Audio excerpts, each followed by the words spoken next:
Hello, fictional. Welcome to the What If Issei. Today we are gonna see, what if Issei was the Tyrant Red Dragon? Part 1. If you end up liking this video, please consider subscribe, so without further ado, let's get into the video.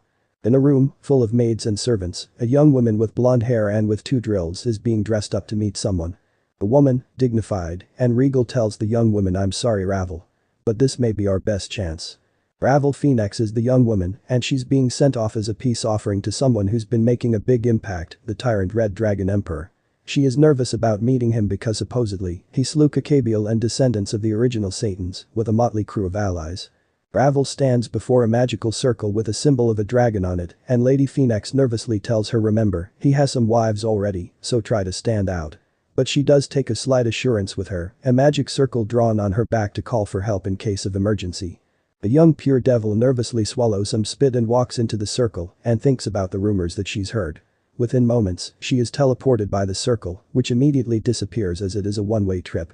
In a palace decorated with statues of dragons, many maids scramble at the order of the Red Dragon Emperor. They have an important duty today because there is word that a peace offering is being sent to him today, and they need to make room. The woman stands atop a flight of stairs. Despite wearing a very skimpy blue Bon Beep outfit that exposes her breasts and tightly wraps her body, she looks completely serious when she announces, "Do not take this day lightly. The Emperor, my husband, demands perfection from his servants." She woman also has a red dragon head tattoo on her thigh, and she is being followed by a child with hair blue like hers. Another voice, the voice of the Emperor, says, "Zenobia, come here. We have a guest." One of the Emperor's wives, Zenobia Hyoudou, former Quarta, must be in attendance with her husband and fellow wives. So she warps to the throne room. The throne room, the Tyrant Red Dragon Emperor, Issei Hyoudou, sits atop a flight of steps with 5 of his 7 wives, Asia, Akeno, Kuroka, Irina, and Roswis. His 2 other wives, Zenobia and Kaneko, are on their way. They all wear similar outfits to Zenobia but different colors to match their colors. With Asia wearing green, Irina white, Akeno black, Kaneko white as well, Kuroka also wears black, and Roswis wears pink. They also have red dragon marks on their bodies. Issei himself wears a regal red outfit with a military-like leader design with gold and embodied with wings and dragon scales. He appears to be reading a paper from heaven. But he tosses it and blows it away with his boosted gear and says, "Michael can kiss my ass. I'm not giving him the holy swords." Asia walks to her husband and requests Issei, "Why don't you accept his payment for some of the swords? We could use the territory." Issei sweetly looks at Asia and tells her, "Asia, I can't budge on it. Not after what he's done. None of them deserve it."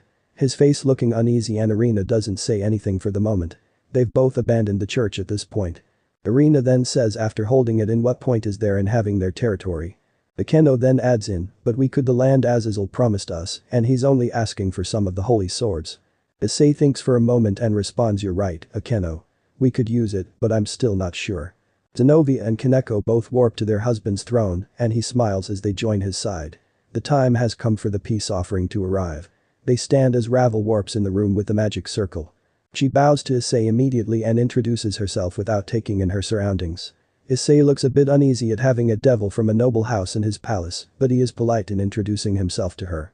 He then asks, "So, what's this gift you're supposed to bring to me?" This question throws her off, so she asks, "What are you talking about? Weren't you informed of my purpose?" Issei looks confused as he walks down to her and further asks, "I don't get it, why are you here then?" Ravel blushes and then tells him, "I was sent here to be your wife. So I'm ready and willing to do anything you wish of me." Issei grits his teeth and grumbles, "So this is their plan to stop my team from tearing up those scummy devil nobles? To send a girl to me I've never met to marry me?" Nervous by his anger, Ravel trembles in fear but tells him, "No, I'll do anything you want. Just stop your people from attacking the underworld." He shakes his head and explains, "No, you're terrified of me. I can't let someone who's afraid of me be my wife. It'd feel like I'd be forcing myself on you, and I'm not like that." Ravel looks at the other wives and then resorts to taking off her clothes and desperately claims, "No, I'm willing to pleasure you. You're not forcing me at all." She jumps to him and tries seducing him, "So go ahead and have me to your heart's delight." She offers him as much sex as he wants, but he refrains. He shakes his head and explains, "This is the kind of crap I'm putting an end to. When I heard that they were offering me a gift, I thought they meant land or money, not a sex slave." He puts his hands on Ravel's shoulders and tells her, "Calm down, Ravel. I'm not going to hurt you. But if it makes you feel better, I'll pull out some of my dragons out of the underworld and I'll tell them to cool it." Ravel's happy that Issei is doing this much because this means it wasn't for nothing, but she takes a deep breath in front of him, which he dislikes. Within his arm, his dragon, Drake, tells his partner give her some time. She has yet to see the sincerity you've shown the other women in your harem. Issei looks upon his arm where the voice comes from and responds, yeah, you're right, partner. I'll make today an amazing day for her. He looks over at his wives and makes his next move known when he kindly asks them, Asia and Akeno, would you both cook dinner tonight for Ravel? Zenobia and Kaneko, you both tell the guys what's going on. Hiroka, I need you to help Ravel get settled in, and Irina and Roswas, you're both with me. The girls instantly understand and Issei snaps his fingers, which causes 3 more women to appear, Middled, Kalwerner, and Rainer, who are all dressed in French-made outfits with dragons on the left breast. They bow and ask, yes master. Issei looks at them and orders, I want you 3 to take the kids out for some pizza or something. We have a meeting coming up and I don't have time to treat them. His orders are immediately understood by the 3 as they leave right away. Confused by this, since Akeno and Asia are cooking already, Ravel asks, what's the point of that? Aren't they having dinner with us? Issei shakes his head and answers, no, dinner can get a little intense these days, so the kids get their own time. The sound of that makes Ravel cringe a bit, but there is at least the show that he is kind and won't hurt her, for the moment. He takes his leave with Irina and Roswas changing into their battle attire, and they leave with him. Ravel is escorted around the palace by some maids that have been ordered to show her around. Kuo Academy meeting room. Issei has been summoned for a private meeting to discuss something important. He's here to meet with Michael, the leader of heaven, and he's with Dulio as a bodyguard. Issei doesn't look happy to be here, and the moment they see Michael, Irina shoots him a glare. She stands next to her husband and says, please make this quick, darling. To which Issei responds by giving her a kiss and says, I'm sorry, but I needed you with me for this. He then sits at the table. He is offered some tea, but he refuses and says, I just want to get this over with Michael. So what do you want? Michael looks a bit disheartened by the harsh behavior, but does wonder, I wanted to know if you looked over the proposal I sent you. Issei remembers a minute ago and answers, I did, and I didn't like it. You're not offering me much of what I want. But Michael argues, I know it wasn't much, but we need a middle ground for our proposals. Please, at least consider it some more. Issei glares at Michael now and retorts, I'm not interested in your needs, Michael. I'm only interested in giving my people what they need. He holds Roswas and Irina closer as to emphasize his disinterest in Michael's bargain.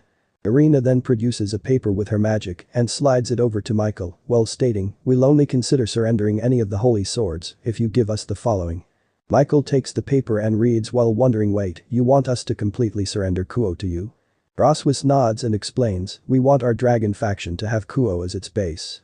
So we want all priests, holy sword users, and angels out of Kuo unless we say so.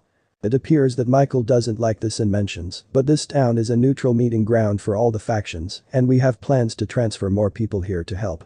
Irina interjects and states, and we don't care. Your people are not our problem. Issei rubs Irina's head to calm her down as she looks at Michael with malice, and he further explains, look, Azazel and Surziches have offered us even more territory for just half of the holy swords we have. Michael looks uneasy and asks, can we have time to consider it? Issei nods, and Michael leaves without another word, and Issei stands up while giving both girls a deep kiss as gratitude for their attendance. He gratefully tells Roswas Rose thanks for that amazing plan. Then he tells Irina, and thank you for being firm, that guy. Irina pulls back as her eyes turn to slits for a moment and she states, no, I wanted to say worse things, but I needed to keep my cool. She becomes seductive and asks, but I'd love it if my lord would give me some of his heavenly dragon love. Issei then says, I can't believe how horny you've gotten since we became dragons. Roswas jumps in and says, hey, I'm right here too. I want some sweet lovin' too. The which Issei thinks, God, I love my life these days. I'm surrounded by hotties who want me daily and got my own army. Man, life is sweet. Akeno is walking down a flight of stairs while holding a nice looking tray with some great looking food on it. She has her usual smile on her face as she enters a dungeon-like area with cells that have some people in them, angels, devils, and even some fallen angels who reach for Akeno because of her beauty, and she carries food. She simply smiles and says, now, it's only feeding time for our special guest, and my body is only to be used by the emperor. She teases the prisoners whenever she can, since she's one of the only people to come down here. Her goal is inside as she sees a door, a familiar symbol on it, the mark of the House of Gremory. Akeno summons something around her neck, it resembles a collar, but has a jewel similar to the one in Issei's boosted gear, but the jewel is yellow, and the collar is black. She uses this to pass through a barrier around the door, which is just a front for a glorified cell resembling the Occult Research Club's room. In the cell is Ria's Gremory. She has torn clothing and has a stoic look as she turns to see Akeno. Akeno lifts the tray a little and says it's time for your dinner, Rias. I made your favorite. Rias glares at Akeno, who places the tray on a panel that warps it into Ria's cell, and an empty tray takes its place. Akeno approaches the cell and asks what's the matter. Aren't you enjoying your time being a prisoner? Rias looks the other way and doesn't respond. She's been here for a while now and hasn't spoken to anyone in a while. Even so, Akeno mentions okay, be that way, but I'm going to have some fun with my husband. She turns around and leaves, but also says the invitation is always there, Rias. We're all ready to accept you still. But Rias remains silent as she walks over to the tray and eats her meal. Elsewhere, Ravel is being settled into a guest room for now. It's a large room with a dragon statue, a comfortable large bed, and a fridge with drinks. She looks at the floor and thinks that maybe she won't have a problem for the moment and decides to take a bath before dinner. Luckily, this palace has baths in each room like a hotel. She enters the bathroom and strips down, while noticing the circle she drew is gone, and she instantly becomes nervous. She wonders what happened to it until she hears someone say that magic circle was erased when you arrived. She looks up to see Office, the infinite dragon god, in the bath fully clothed.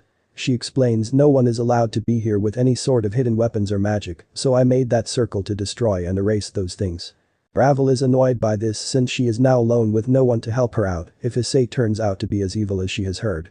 But Office also tells her don't worry. Issei has never once struck a woman who gets his fancy. So, just behave and you'll be fine. The water is warm and will relax you. Ravel goes back to her original intention and takes her bath next to Office, who she doesn't realize is part of the reason why Issei is so feared. But this is just the beginning of her life here with the Tyrant Dragon Emperor. While waiting for dinner, Ravel is brushing her hair while thinking about what dinner is going to be like with the Tyrant Red Dragon Emperor. She heard things get intense and wonders what that means. From what she heard, things could be like, feed me with your bodies as my plate. She imagines with the women lying on their backs as Issei uses them as plates, or even, this food is terrible. I'm not going to eat this crap so you can wear it. This time, she thinks him throwing the food at the maids and covering them with messy food. Or even I'm done, now lick my plate clean. Now she imagines him forcing the girls to clean the plates by licking them. She shivers at the thought, but she must make good impressions since he is backing down from attacking parts of the underworld. But a big problem is she doesn't actually know where this palace even is because the view outside is hard to see because of how dark it is outside the windows. She gets dressed and readies for what she must face and is escorted by a maid to dining room. Dining room. Issei's wives have all gathered here for their daily argument. They all make their cases when Asia shouts today is my turn. I haven't gotten my turn in over a week. But Irina argues that's because your chest is too small for his great thirst. Akeno intrudes as she holds her bosom and says that's right, so it means that it's perfectly fine that I use my body to sate his thirst. Flustered, Asia argues no, he has a light thirst, so my smaller breasts make more sense, Akeno. Seeing an opportunity, Kaneko interjects then mine are better. I'm like a shot blast for him. While the others argue, Kuroka seizes opportunity when Issei shows up and the others continue to argue and she sits next to him while grabbing a bottle of wine and holds her large boobs together and pours some wine between them and says here, hubby, drink up. The others fail to notice as Issei smiles perversely at Kuroka, she's won this round beyond a doubt. Zenobia even comments she's like an assassin for getting Issei's perversion. The others pout for the moment until Asia and Akeno bring in the food. Ravel walks into the dining room while Issei drinks the wine from Kuroka's cleavage as she moans from pleasure.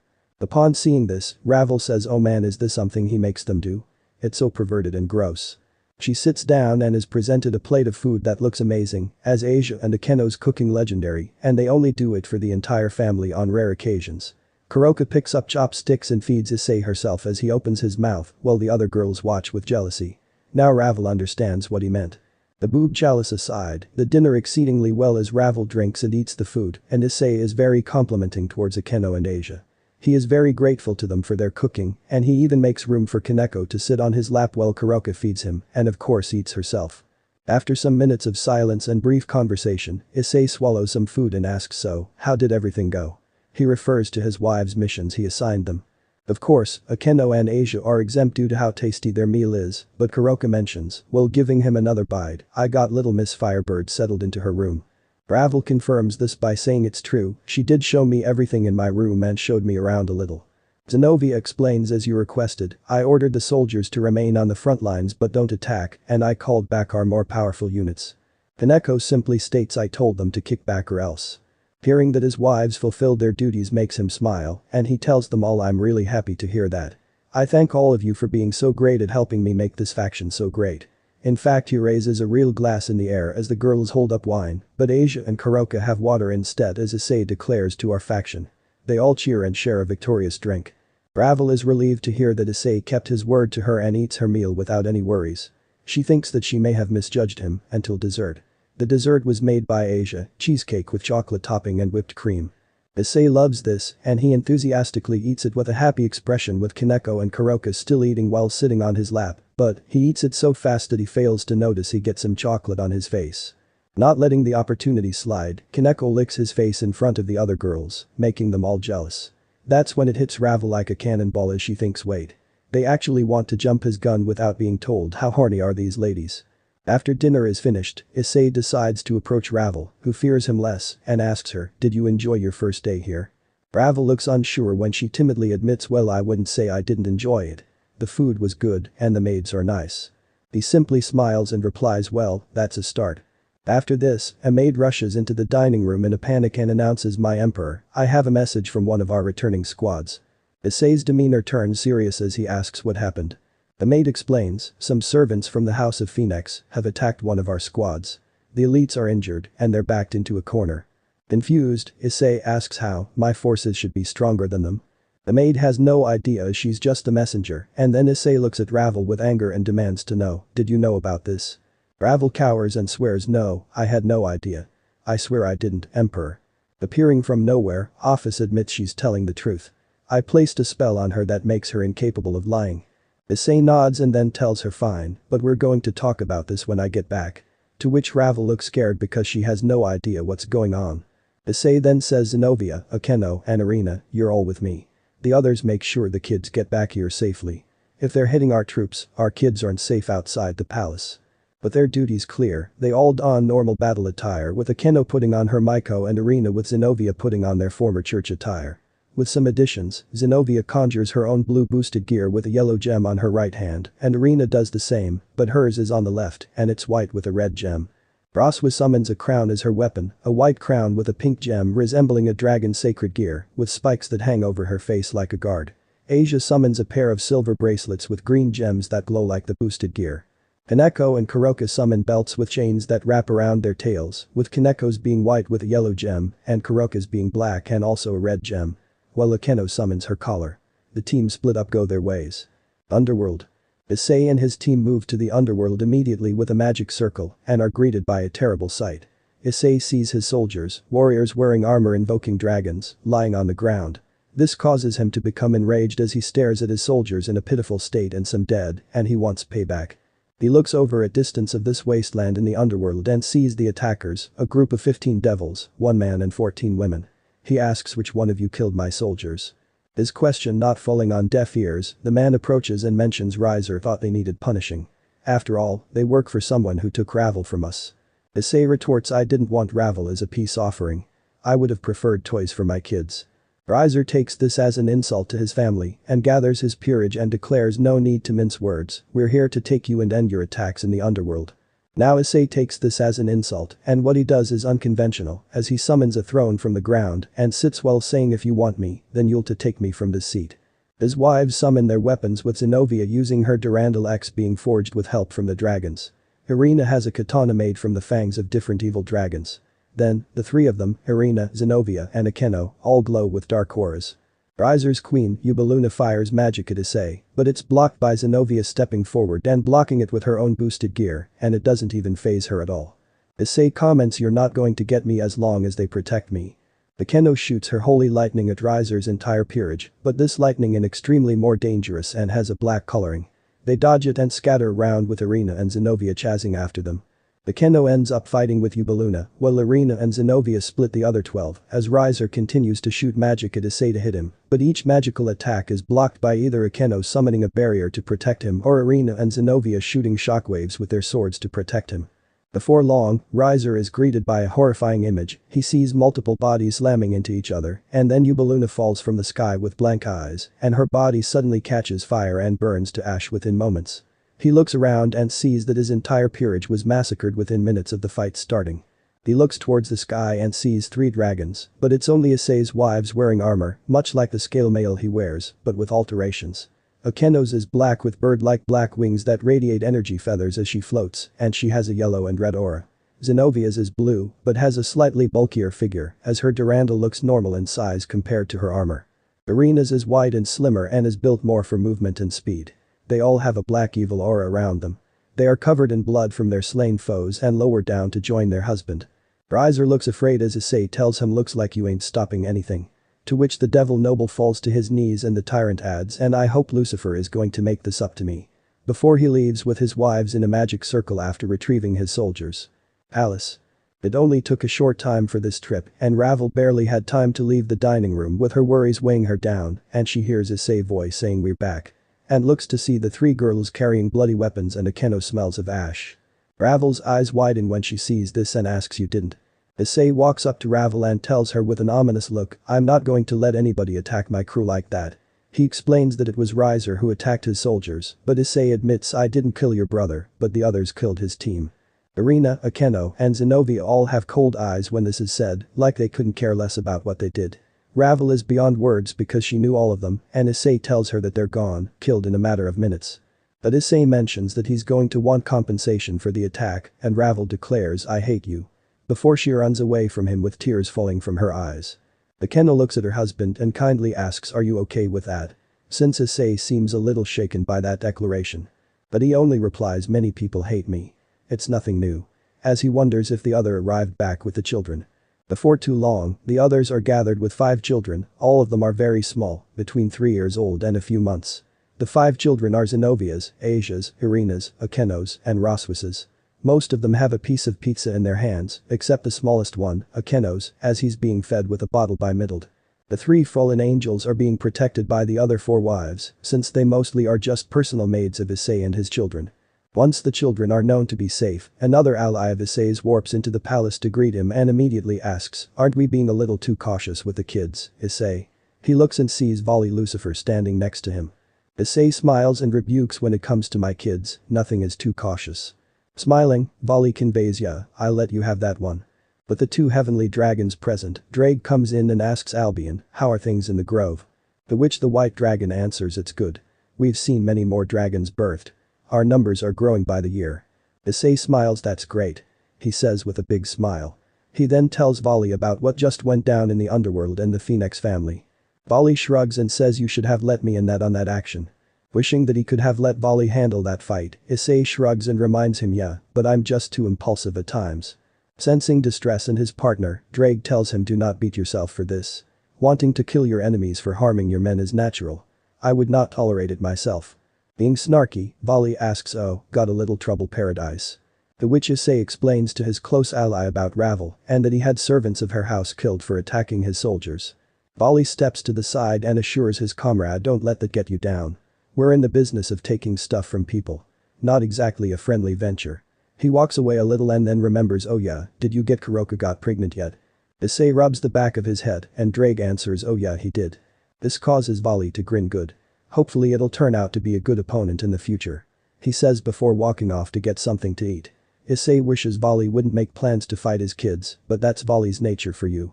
After Volley leaves, Issei is approached by a maid that bows to him and says my emperor, I'm sorry to disturb you, but you have business scheduled in a while and you wish to be reminded. He understands and gets moving on. He has scheduled meetings with the other factions and other gods to make deals with them and this is going to be tough but manageable. The next step is going to be getting Ravel to open up again, but after this little issue, that's going to prove difficult. Something that Office doesn't like because she wants something from Ravel after meeting her. But before that, he has another duty to attend to as Irina and Zenovia come back holding pieces of armor. Ravel's room. Ravel is crying into her pillow and thinking about Issei and his wives decimated her brother's servants, her thoughts are about taking revenge on Issei. She stands up and shoots fire at the wall with the thoughts of burning this palace to the ground. Once the smoke clears, so, the spoiled little chicken princess is throwing a fit. A voice says in a monotone manner. Ravel sees Kaneko at the doorway and demands you stay out of my room. I don't want anything to do with you monsters or your deranged emperor. Kaneko's body begins emitting a black aura that oddly causes Ravel's body to shake as Kaneko threatens speaking bad about ice isn't recommended in these parts, bird girl. Despite her body shaking, Ravel musters the courage to tell Kaneko I don't care. He's a monster and he hurt my brother. "Is that what you think?" Konko asks and then remarks, "Then I've got something to show you." Not wanting to argue with one of the Tyrant Emperor's wives, Ravel stands and hopes that Konko will just throw her out or do anything to get her out of this palace. She takes her through this palace, a massive structure filled with red decor and many statues of dragons. The windows are dark with red drapes. Ravel and Kaneko walk into a room with a large mirror being cleaned by a maid, who moves out of the way when Kaneko says they need the room. She approaches the mirror and holds up her dragon sacred gear and says, "Show the grove, mirror." Then the mirror glows and reveals an image. It looks like a small town, like a rural or urban area, and Issei is seen with Irina and Zenobia, while they wear red robes with green accents and have sorrowful looks on their faces. Wondering what's going on, Ravel asks what on earth is going on here. "This place is how Ice keeps an eye on his stuff. He used to use it to peep on us until he remembered we'd have sex with him," she explains as Ravel blushes. "But what we're looking at is our town that we made." Issei approaches a home in this town and knocks on the door as a woman dressed like a housewife opens the door. She at first looks happy to see him, but they soon start talking, and then the housewife looks surprised by something as Issei shows her a piece of armor, which causes her to break down in tears and fall to her knees. Then, 2 children show up from inside the house. Kaneko glares and says he tells the families himself. "Your brother killed that lady's husband and left her a widow with 2 kids. They watch more and more as Issei visits more houses with different family members like husbands, siblings, and parents are told that their family died. Seeing Issei do this to all these families is a lot to see. But Ravel had no idea because Issei visits over 15 families. Others, the ones who survived, look relieved and happy when they are brought home. "You think Ice is bad? Just look at what your brother did. He destroyed families after Ice promised to back off for a while. Think on that," she says as she leaves Ravel alone in this room. Later, Ravel walks down the hallway and reflects a little after being shown that image. He's called a tyrant who slew Kakabiel and decimated parts of the underworld. He killed many warriors from the church and took their holy swords, and he has the sister of Lucifer in his prison, but he treats his loved ones kindly, he cares for his people, and is hailed as a hero here. It just confuses her, but she won't forgive him for what he did to her brother. But she would like to see him. She approaches his door and sees that it's partially opened. She hears voices a little and looks inside out of curiosity, and before she can see inside, she hears moaning. She looks inside the doorway and what she sees brings surprise to her face because she sees Irina sitting on top of Issei with her eyes closed and she is moving up and with his hands on her hips. The other wives are in the room, but it appears that they have to wait. Ravel sees the 2 and her face turns red, but she can't look away. It makes her feel strange as her hand seemingly moves on its own as she grabs her bosom and begins to feel pleasure and uses one of her hands to reach under her skirt and feels wet as she places her hand under her panties and begins to feel good as she plays with herself. She enjoys herself for a minute. Enjoying the show. A voice says as Ravel immediately stops and nearly has a heart attack and turns to see Office eating a chocolate bar. Ravel still has a blush when she lightly says, "I swear, I was only pleasuring myself because it looked good." She covers her mouth because she can't believe she said that. Office grins and reminds her, "Remember, I put a spell on you that prevents you from lying." She looks inside and closes the door while asking, "You want to know more about him?" Ravel listens inside a bit more and considers that idea. Maybe if she knew more about him, the more sense things will make as she asks, "Can you tell me how he got started?" Office nods and says, "I'll tell you about everything you want. After all, you have a debt to him now." She then invites Ravel to join her in another room as she tells Issei's origins to becoming the Tyrant Dragon Emperor. "It was a few years ago, and I was bored trying to find something interesting. Then I saw this boy being attacked by a fallen angel. Normally, that doesn't happen, so I was curious and looked into it." Office watches as Rainer kills Issei and feels like it's completely anticlimactic. She arrives as Rainer leaves and looks down at the dying Issei. She looks to the side and sees a magic circle appearing, but decides she wants to look into further and uses her power to null the circle, preventing anyone from showing up. She looks curiously at Issei with intrigue. "After I saw the fallen angel kill this boy, I felt intrigued at why she'd even bother. He seemed like a normal human teenager, but she was sent to him for some reason. I could have used my powers to save him then and there. But..." As Office prepares to save Issei's life, a familiar presence is felt as she looks to the sky as the sun sets and sees a dragon-shaped mass in the sky that drops something next to her, a pile of what appears to be flesh, red flesh that gives off great power by itself. "I don't know why, but it felt like we had the same thoughts on this boy. That he'd make this world a lot more interesting for us." Office looks on as the shape disappears and she looks back at Issei and makes her plans come to reality when she approaches the flesh and her own power radiates. Then the boy's body begins to glow and then turns to ashes. Sometime later, I brought him somewhere where we could be alone and I could get my answers. Issei wakes up in a warehouse, and the first thing he sees is Office leaning over him in an adult form with large breasts, which causes him to freak out a little as he yells with a blush, "Whoa, jackpot." And he looks down to see that he's naked and instantly asks, "Wait, you didn't?" He asks thinking he was assaulted by a beautiful woman. But then he thinks acutely that might not be all bad now that I think about it. To which Office responds, "You were muttering about seeing large breasts, so I thought that maybe taking this form would make it easier to relax you. But I didn't hurt you if that's what you're wondering." Issei sighs a bit since it means he wasn't assaulted by her, but then remembers being attacked by Yuma, and then he wonders about what he saw. Office leans in and bluntly asks, "Why was that fallen angel after you?" He can't respond properly and only thinks on those black wings she had and then wonders, "Wait, she was a fallen angel. But she was after you, so I got curious. Sounds like you don't have a slight idea of why she was after you." Office interjects while inspecting him as Issei's face gets a little redder as she approaches him with her larger breasts getting closer to his face. She then sniffs him and that's when gets it. "Oh, I see what this was about now. It makes sense now." She looks at Issei again and bluntly asks him, "I will give a blessing, but I'll let you choose how to receive it." She taps his forehead and a bit magic appears as she reads his mind to find the most effective way to give him blessing to his liking. She looks at his date with Yuma and thinks of when he thought he was going to get a kiss from her at the end. Seeing this, Office immediately presses her face to Issei's with her eyes open and he simply cannot believe that this girl he doesn't even know, not even her name, is locking lips with him and his thoughts are still being read by Office as she gets another idea and slips him some tongue as a spark appears in Issei's left hand as his sacred gear awakens.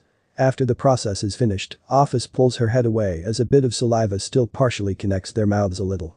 He falls backwards for a moment after this.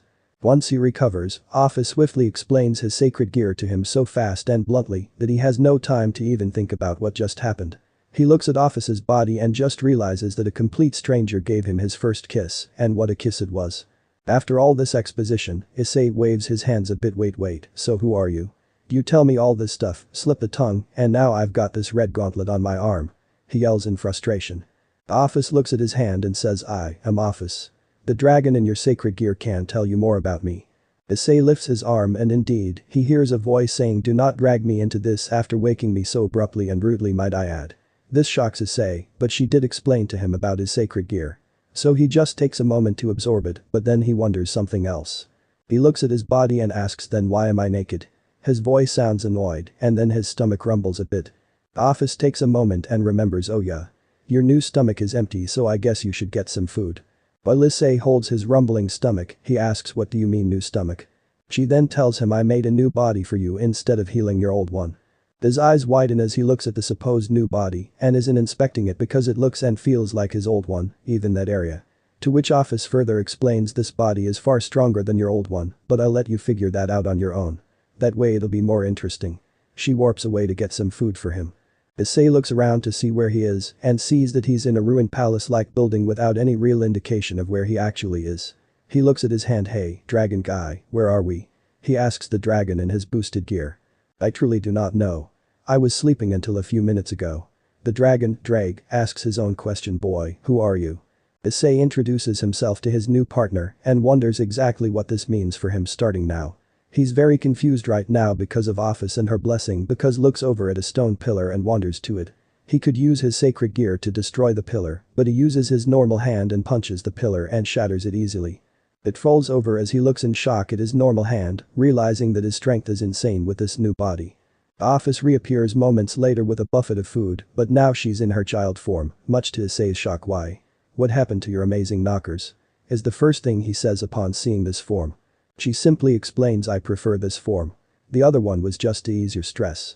She throws him a set of clothes from his closet at home and she lets him eat, which is tempting because he feels like he hasn't eaten in weeks. He's got more questions, but at least things are simple at the moment, just a hot meal and some clean clothes. The next day. I sent him home. But I wanted to let him off on his own for a day. Almost like letting a pet run around for an hour. But that date proved him more interesting to me. Issei wakes up in bed at home after what happened yesterday. Office brought him home after he finished eating and told him to call her if he had any questions or needed help since he's still new to this whole thing. Aside from his new body feeling strong, everything goes normal during the day. He goes to school, hangs out with his perverted friends, and tries to forget his horrible date with Yuma. Office did tell him that everyone probably won't have any memories of her, so asking would be pointless. Despite barely knowing her, Issei believes what she said. But after a day of school and spending some time at his friend's place, Issei passes by the fountain where it all happened. He looks at where she heartlessly stabbed him with that holy spear of hers and that she smiled while doing it. Then, he thinks about Office and how her kiss. He's unaware that Office is still watching him as he has his encounter with Donaseek. He notices the fallen angel's black wings and comments, "Those are just like the ones Yuma had." The fallen angel looks at Issei and looks annoyed. "Geez, I guess I got to clean up Rainer's mess. Guess it's a good thing I came here then," he says as the sky looks weird. Issei looks a little afraid after what happened yesterday, but then, Drake tells him do not run away. That fallen angel is far weaker than us. Then Issei thinks about his sacred gear, and his hand transforms. This intrigues the fallen angel a bit as he ponders, oh, so that's why she wanted to dispose of him. But he seems weak to me. As he summons a blue holy spear, Donaseek looks confident in his victory. Issei's aura turns crimson and a loud boost echoes from his left hand. Donaseek recognizes that he's powering up and throws his holy spear at Issei, who manages to catch it as it pierces his body slightly. He sees that his body is slightly pierced, but oddly, he doesn't feel it. He can feel the spear on his body, but he feels no pain from it and his body doesn't bleed at all when he pulls it out. Donaseek looks in shock as Issei takes the spear, remembers that Yuma used a very similar one to attack him, remembering this makes him angry. He grumbles a bit and says she looked happy to hurt me. I really liked her, and he snaps the holy spear in half, and Donaseek takes this as a warning to run away, so he begins to fly away, but Issei summons a pair of red dragon wings. Surprised by this, Issei can hear Office chase after him if you want to let out some frustration. Not wanting to let the chance go, Issei flies up with his wings and follows the fallen angel into the sky. He remembers hearing him say the name Rainer and asks him, is Rainer the real name of that psycho babe that killed me? Donaseek seems non-talkative right now, but Issei isn't going to let him get away as he looks angrily at the fallen angel as a loud boost echoes and Donaseek looks fearful and lets out a scream as his feathers scatter all over the area. Issei lands back to the ground and looks at the feathers floating around him, and he can't believe it. Yesterday, he was just a normal human teenager, but only one day later, he now has so much more power. Moments later, Office appears to him again while holding a feather from the fallen angel. She smiles, only if to feign amusement, and she senses his unease. "What's wrong with you?" she asks bluntly while Issei stares some more. He doesn't answer her and she won't force him. So she simply leaves him alone to his thoughts. The next day was when he bumped into the nun, Asia Argento. I actually kind of thought she'd be an interesting girl. Even I could tell Issei needed someone who could show him the feelings I couldn't. They went on a date, but it didn't end well for them. Office watches Issei on his date with Asia. She eats a candy bar and sees that Rainer is approaching Asia while Issei is getting something to drink and has to wait a moment because the vendor has to make it. Asia smiles while holding a stuffed toy that Issei won for her from a crane game and she feels very happy about her day with him. But while Issei isn't looking, Rainer approaches from behind and says, "You're coming with me, or I'll kill that boy." Asia's face turns to horror because she thinks Issei is a normal human and she silently nods. When Issei turns around to give Asia her drink, he sees that she has disappeared. He looks for her for a moment and is left heartbroken by the fact that she has disappeared, more like ditched him. 2 times in a row he has been played, he feels. However, after an hour, Office does appear to him and immediately tells him she didn't simply leave you. Suddenly, Issei is filled with hope and Office explains what she saw and what she believes will happen. Issei pleads to her, "Office, please help me save her. She's so nice and pure. We can't let her just be used like that." She looks to the sky and bluntly says, "No, I'm not going to lift a finger against those fallen angels." Not believing what he heard, Issei argues, "Office, I need your help. Those guys are going to kill her. Please." She shakes her head, "No, you're good enough to beat them on your own, Issei. So I don't need to help." She bluntly explains while disappearing, but not before mentioning that abandoned church up there, that's where they are. Issei wastes no time and runs to the church, but it takes some time and doesn't remember that he can fly there. The next obstacle comes when he arrives in the forest near it. He sees 2 female fallen angels, Calwarner and Middled, sitting on a tree and they don't look afraid of Issei. He shouts, "Don't get in my way." They ignore this and taunt him a bit about his date with Rainer.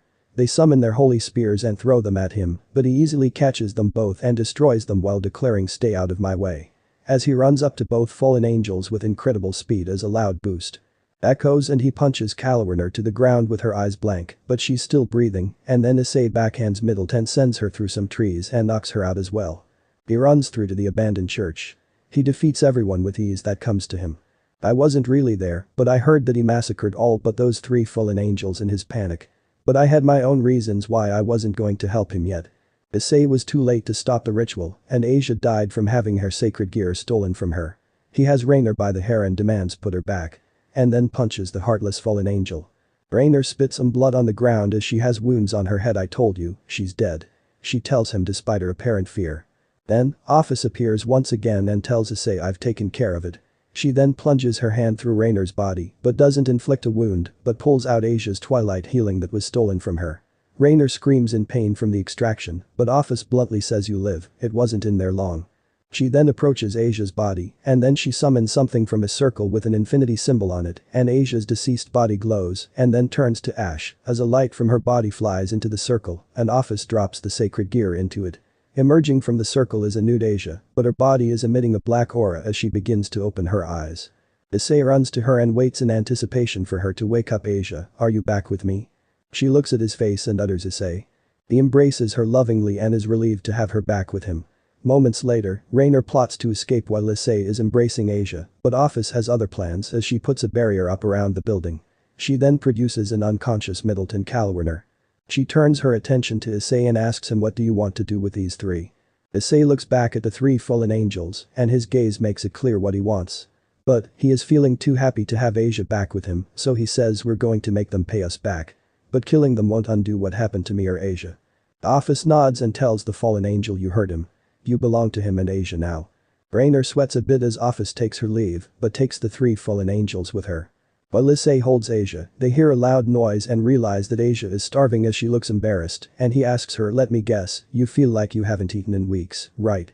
She nods and he picks her up bridal style and suggests okay, how about we get you some clothes and some food. They take their leave with Issei feeling really good about himself right now, but Asia is going to learn that she has new potential, just like Issei. Issei spent a lot of time with Asia after the whole thing with the fallen angels. They went on something called dates which I didn't really know what that was at the time. But he did make sure to practice with his sacred gear, but my blessing made it much easier for him. Issei is training in a closed space created by Office and has achieved balance breaker already by her guidance and blessing. He's firing dragon shots left and right while still feeling full of power.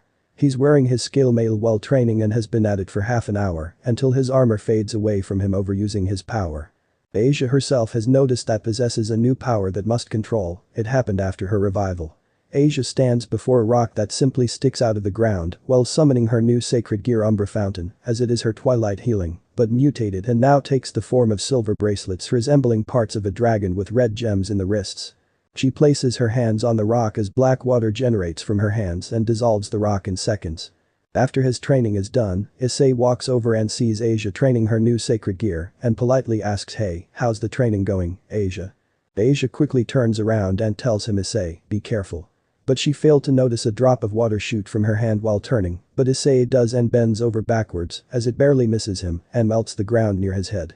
He sighs with relief and Asia says oh, I need to be more careful. Asia puts away her sacred gear and the water fades away and looks at her hands. Issei walks up and holds her hands while saying don't beat yourself up. This power is dangerous, but you'll control it. He gets her to summon her sacred gear again and no water generates, but a green light emits while he comments at least you can still heal people. She smiles and nods while once again putting her gear away while asking so, how about we have our picnic now? The two sit down while Asia produces a basket and a blanket to eat, have a fun lunch with Issei. The two finish up and go home while talking about doing something. He's seen some devils around town and taken care of them for attacking people, but Issei doesn't really think bad of devils as a whole for the time, since those strays were more like animals than anything. He dislikes fallen angels, but he hasn't really seen any since Rainer and her flunkies, but as for that. Residence. Issei and Asia have moved into a home near the outskirts of town. His parents thought it would be good, since he now has a girlfriend who came give them grandchildren. They live here with Office, who is sitting at a table while drinking some hot chocolate with lots of whipped cream for a sweeter taste, and she snaps her finger and bluntly requests I want more, servants. Rainer walks into the room wearing a French maid outfit with an extra tiny skirt and a sweet smile on her face and says but, mistress, you've already had 3 pots and many cookies with it. Don't you think you've had enough? Office lifts her finger while sipping her last drops and Rainer falls to the ground writhing in pain and she screams obscenities while Middleton runs into the room wearing a similar outfit and pours Office another glass while saying she didn't mean it. We have also made more cookies, mistress. After hearing this, Office undoes this and Rainer's pain instantly goes away while she grasps for air. Office takes another sip and mentions, remember, I'm not taking no for an answer. Rainer brings the cookies to Office and looks at Rainer nervously. Issei doesn't hit them, abuse them, or speak down to them, but Office punishes them for insubordination for the tiniest things. Each of the fallen angels are powerless against Office and obey without question. They learn the hard way that Office is the most dangerous being they've ever met. The home is like a small manor with a garden, many rooms, and dragon decor. While off duty, which is right now, the fallen angel trio retires to their quarters, a room with 3 beds and a fridge for their personal use. Rainer opens the fridge and pulls out a beer and immediately starts drinking it while venting her frustrations. I can't believe that pompous little shit. I try to be nice to her and the little bitch practically rips my insides into pieces. She jumps on a bed while Rainer reminds her comrades, I know you were trying to be nice, but Office is too dangerous to even risk that. Just give her what she wants, when she wants, and we'll be fine. Rainer appears to not like this argument and reminds her, yeah, well at least you didn't have to give the virgin a massage yesterday. Hearing this, Middle chimes in, come on, it wasn't that bad. I had to give Asia a massage earlier today. But the virgin is the reason we're in this mess. Rainer argues to her friends. But Rainer rebukes, no, we're in this mess because you wanted that stupid sacred gear. The 3 get drunk and argue the rest of the evening. Issei and Asia take their time to get home at night as they enjoy walking together. It's raining outside, but they have an umbrella. They notice somebody on the ground and Issei runs up to check on him, but it's too late for him. He's wearing a priest outfit and evidence of a fight is around, but they then see 2 people wearing robes approaching. Issei tells Asia to head home, she argues, but does it because she can sense his worries, especially because of her powers. Upon the robbed figures approaching, Issei asks, did you guys do this? At seeing him, one of the robbed figures looks surprised and pulls back her hood and asks, wait, are you Issei? He sees a girl with long hair and twin tails. The 2 pause for a moment and then they simply decide to walk back to Issei's home to talk there. At his home, Issei is introduced to the 2, Irina Hyoudou and Zenobia Quarta. They explain themselves for being here and about the holy swords. They explain all this while they sit and drink tea made by Asia that's being served by Middled. After this, Asia enters the room with some snacks and that's when Zenobia and Irina see her and that's when they argue. It results in Zenobia thinking about killing Asia for having her new body. Asia's body emits a black aura as this occurs from her fears and worries, but Issei interferes. He tells the 2 nobody is going to lay a finger on Asia. She's been the light of my life since I met her. Office interferes by mentioning, you know, Issei, it would be good to send a message to the church. How about you defeat these 2 and take the Excaliburs yourself? Issei looks at Office and argues, no, I'm not doing that. But I'm not letting these jerks talk about Asia like that. This sounds like a challenge to the 2 and they settle on a duel. They go outside the mansion and Issei summons his boosted gear as the 2 holy sword users prepare for battle as Irina produces her Excalibur and Zenobia hers. Issei doesn't use his balance breaker and then it begins with Zenobia destroying the ground. Issei jumps out of the way and stands straight while Irina stands and waits for a moment. Issei stands still and say I'm waiting here. While looking a bit bored and a loud boost is heard. Zenobia, knowing he's powering up, makes an effort and strikes at him with her sword slamming into the ground next to him as Issei dodges while the ground is destroyed. She's going to wreck my home like this. He says as Issei swiftly chops Zenobia on the back of the neck and her eyes turn blank as she falls over before she can bring her sword back up. Irina runs at Issei and slashes him across the stomach and jumps away to see how much damage he can take. He turns to her and she sees that his wound isn't bleeding while he comments, sorry, but my body is a bit tougher than before. He dashes up to Irina and punches her side and she coughs blood and slams into a tree and also falls unconscious in one blow. He looks at Irina and tells her unconscious form, I don't care who you are. Nobody ever talks about Asia like she's a witch. Not as long as I'm around. He leaves the 2 girls out cold and re-enters his home. The 2 wake up a little later outside the area the next morning and treat their wounds. But Irina takes off her outfit because her side really hurts and she notices the Issei tore a hole in her side and it's bleeding really badly. They patch it up the best they can and Zenobia looks nervous because Irina is injured and she can't do this alone. They consider their options, but Irina has a solution. We could go back and ask Issei for help. He's not a devil or a fallen angel, so it should be fine. She suggests to her comrade. Zenobia bites her lip and mentions, but he put us in this condition. Also, he's a dragon, but that may be another reason to ask. Irina holds her wound, I know, but we won't win if we can't fight. She adds and Zenobia knows it's true. They wander back to the mansion with the intent to ask Issei for help, but Irina hides her wound to not seem as desperate. Manner. Issei is still mad about the visit from his childhood friend and her ally because of what they said about Asia. Office appears in the room and tells him that the two are coming back. Upset, Issei says, "Will you make them leave, Office? I don't want to deal with them again." She nods, but Asia asks wait. Issei, if they're coming back after what you did, then they must need something from us. We should at least hear them out. Office waits momentarily because it makes no difference to her, and Issei looks at Asia and can tell that she means it. So, he calmly says okay, I'll hear them out. To which Asia smiles, something that makes it worth it to him. The girls are invited back and they agree to lunch while discussing their potential deal. Once they establish a friendly setting, Issei demands okay, I'm not in a very good mood around you two. Irina tries to ease the tension to him. Issei, we're not here to fight you both. We're just trying to stop a disaster from happening. Not convinced, Issei reminds them yeah, because trying to kill Asia not picking a fight with us. Zenovia calmly reiterates it wasn't a threat. I was just suggesting something. While making his point clear, Issei claims I'm not helping either of you unless you offer me something good. The two think for a moment and then Zenovia offers if you help us, we'll talk to our superiors about giving you further aid and protection from the church. Issei shakes his head and answers nope, not interested. He points to Office and says Office is all we need for any protection. Office looks over while eating a slice of cake.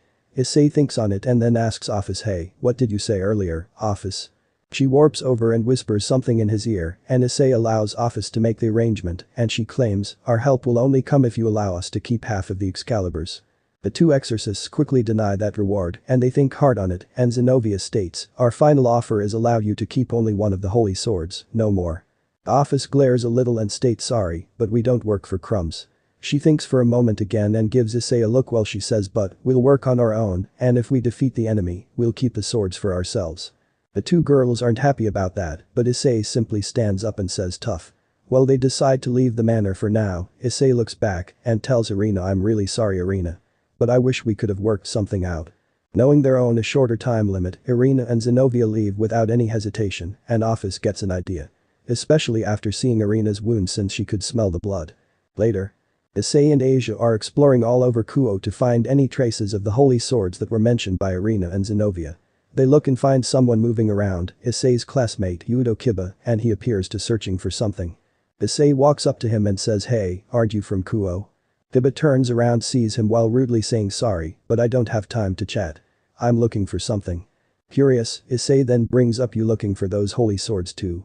Kiba's eyes turn wrathful as he looks at Issei and asks are you from the church? He denies an involvement with them and mentions no, but we're interested in getting them. Kiba shakes his head and responds, they're better off being destroyed. Despite what he says, Issei argues yeah, but Office wants them, so I'm going to get them for her.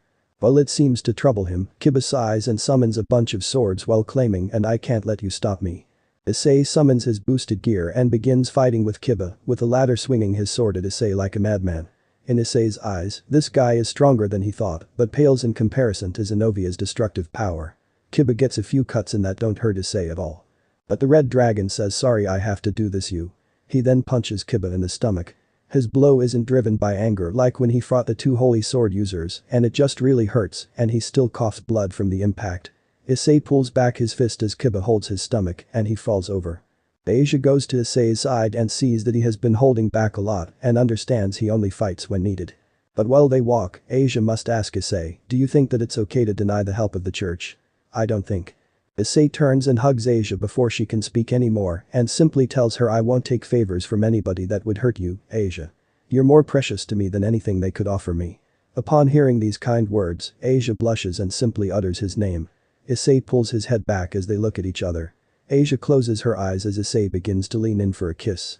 Issei remembers his little fake kiss with Office when she gave him a blessing and so he feels this will be his first real one and he leans in and presses his lips to hers as they share a passionate kiss. But as they kiss, a loud scream is heard nearby and the sound of fighting is heard.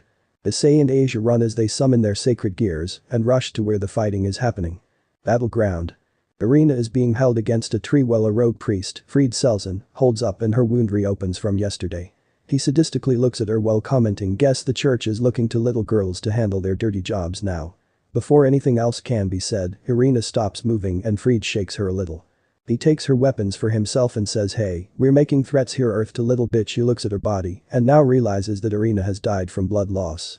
Reed tosses her body before leaving because Zenobia is not here and his boss is readying for a battle. Issei and Asia show up not long after this and they find Irina's body on the ground. Issei immediately runs up to her and says Irina. Irina. He lifts her up and says come on, he couldn't have hurt you that bad. He feels her face and she's still warm, but he feels her neck and her pulse is gone. He puts her down and says come on, they can't be that dangerous. He looks at her side and realizes, but maybe I help them. Her wound is really bad looking and Issei knows that this is where he hit her yesterday. He is the reason she died. Issei calls out Office. And she instantly appears. He asks her Office, can you save her? Office looks at Irina's body and answers yes, but I'm running low on dragon flesh. Issei begs her please, this is my fault. I didn't want her to die, just wanted to get her out of Asia's face. Office looks upon Irina's body and nods while doing exactly what she did with Asia as she summons a magic circle with an infinity symbol on it as Irina's body turns to ash and a white light comes from her crumbling body and into the circle. Moments later, a new body for Irina is created as she emerges, naked, from the magic circle. Within moments, Irina wakes up and is greeted by Issei's face, who has wrapped her up in a robe to keep her warm. Issei. She utters just waking up. He lets her rest for the moment because she needs time to get used to her new body. She explains what she remembers while her strength returns as Asia gives her some food because her new stomach is empty. They then see a light coming from the school. They plan to move out to settle this fight and Irina declares I'm going with you. To which Issei nods as he feels she should see to the end, especially when the news is going to come about her new body. But the fight with whoever's behind this is going to come soon. Asia is even planning to help with her new powers. End of the here. So that's it for today's video guys, before you go just like the video and share it with your friends. Bye.